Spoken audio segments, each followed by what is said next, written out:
Enemy Intel is brought to you by Rothman Orthopedics at Jefferson Health, the official orthopedics and healthcare partner of the Philadelphia Eagles. The New York Giants have won 2 straight games, and their offense over the last month has really improved dramatically from early in the season. One of the main reasons for that has been the play of Odell Beckham. Now, all you need to do with Odell Beckham is put the tape on and you see what a great receiver he is. But the Giants are really doing some things with formation and the use of their wide receivers to really help Beckham. And there was a great example in the game last week against the Tampa Bay Buccaneers.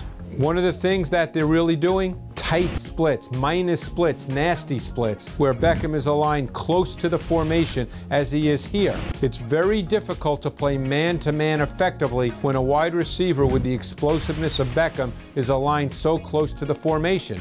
Now, the Bucs try it here with the rookie Carlton Davis, but what Beckham does here is he runs a deep over route running across the field.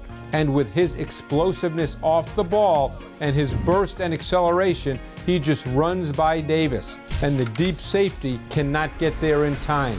Eli Manning makes a great throw. This is not an easy throw. He lays it out beautifully for Beckham, and you get a big gain, a 40-yard gain. Now, if you go back earlier in the season, we talked about the tight splits, the minus splits. They are so critical because they make it so much tougher for the defensive secondary. This was against Carolina. So what you have here is you have Beckham. He's actually on the outside, but he's still in a minus split, and you have Sterling Shepard inside of him, close to the formation.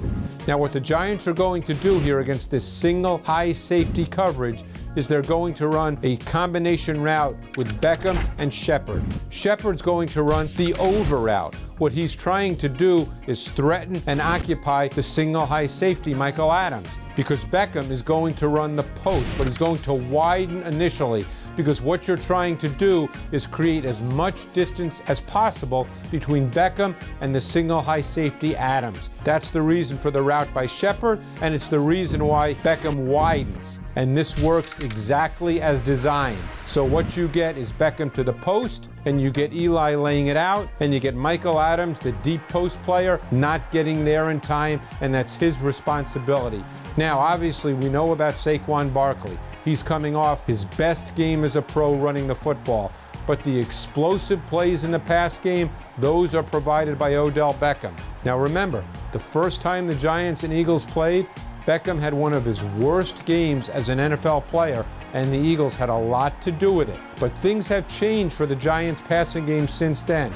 This will be a big challenge for the Eagles defense. All right, Ike, Reese, the last time the Eagles played the Giants, hey, they held Odell to 6 catches and 44 yards. Odell said they did a great job of covering him. How do you think they'll cover him this time? Well, they gave him a lot of different looks the last time. You know, you get up, challenge him at the line of scrimmage, like you're going to see Ron Darby here, and they sort of disguised where they were going to help at. When you see this single high safety, you may think that you're going to get single high safety here, but at the snap of the ball, you see where Avonte Maddox slides over there, and he's helping over the top.